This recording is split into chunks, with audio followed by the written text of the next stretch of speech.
10 விஷயத்தை மிஸ் பண்ணாம பண்ணுங்க. நம்பர் 1 மைல்ட் ஸ்க்ரப்ல டெட் ஸ்கின் செல்ஸை ரிமூவ் பண்ணுங்க. எக்ஸாம்பிள் செட்டஃபிலுடைய டெய்லி எக்ஸ்ஃபோலியேட் வந்து கிளென்ஸ் பண்றதுக்கு பயன்படுத்தலாம்.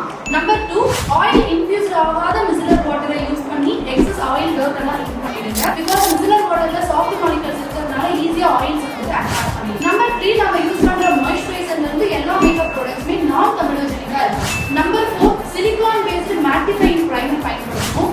நம்பர் 5 எக்ஸஸா இருக்கக்கூடிய க்ரீம் ஆயில் எல்லாத்தையுமே டிஷ்யூ பேப்பர்ஸோ டாட்டிங் பேப்பர்ஸோ யூஸ் பண்ணி எக்ஸஸ் ஆயில்ஸை ரிமூவ் பண்ணிடுவோம். Number 6 full coverage foundations oil foundations எல்லாம் அவாய்ட் பண்ணிடுங்க. ஆயில் ஃப்ரீ ஃபவுண்டேஷனா செலக்ட் பண்ணுங்க. Number 7 consider powder foundation instead of creamy or liquid foundation. Number 8 always set your creamy products with a loose powder. Number 9 oil கம்மியாகணுங்கிறதுக்காக ஓவரா powder வந்து use பண்ணாதீங்க. Number 10 long லாஸ்டிங்கான makeup fixer பயன்படுத்துங்க. Example ரைனானுடைய 24 hours long lasting makeup